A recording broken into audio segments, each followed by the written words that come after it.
Welcome to today's 5-minute lesson. Today I'm going to be starting physics. So I'll start off by briefly addressing what physics is. Biology is the study of living things, of all life.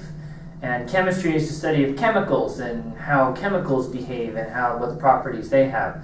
So physics is even more fundamental. Physics is the study of matter and the universe and reality and energy and how they behave.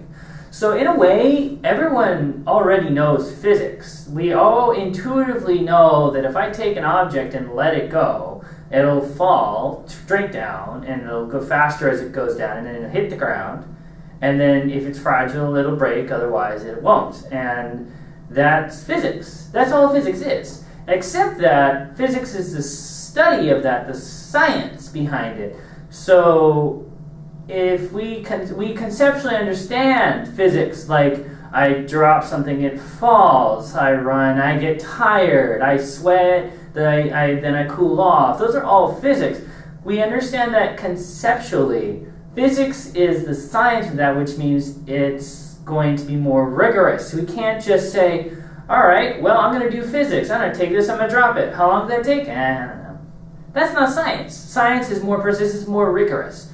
So physics basically is reality with math. So I know that some people are like, math, yeah, I know. It's okay. It's not that bad, really. So we use math in physics a lot because what we're doing is we're trying to measure the universe, basically, and everything that happens in the universe. So one of the big differences between physics and math is in the kind of things that numbers stand for matter. So in math, 2 plus 1 is always 3, no matter what. Why wouldn't it be? It's always 3, right? But in physics, we can't just assume, hey, look, 2 plus 1, it's 3 automatically. 2 what and 3 what? So for example, 2 feet and 1 inch don't make 3 feet, or 3 inches, or 3 foot inches, or I don't even know. And let me get to you an even more extreme example. If I have 2 kilograms and 1 second, I can't just add those. What would that be? I don't know. Like 2 meters in 1 second. Let's say, okay, 2 meters, 1 second. 3 meter seconds? 3 second meters? 3 meters per second. Well, but listen to the words I just used. Per meters per second, miles per hour. That means division. So I can't just add 2 numbers with different units. They have to have the same units. I can divide and multiply. That's allowed anytime. And in fact, 2 meters in 1 second, 2 meters per second, is speed. That's a velocity. That's 2 meters. That means in 1 second time, I've walked 2 meters. Okay, that's totally fine.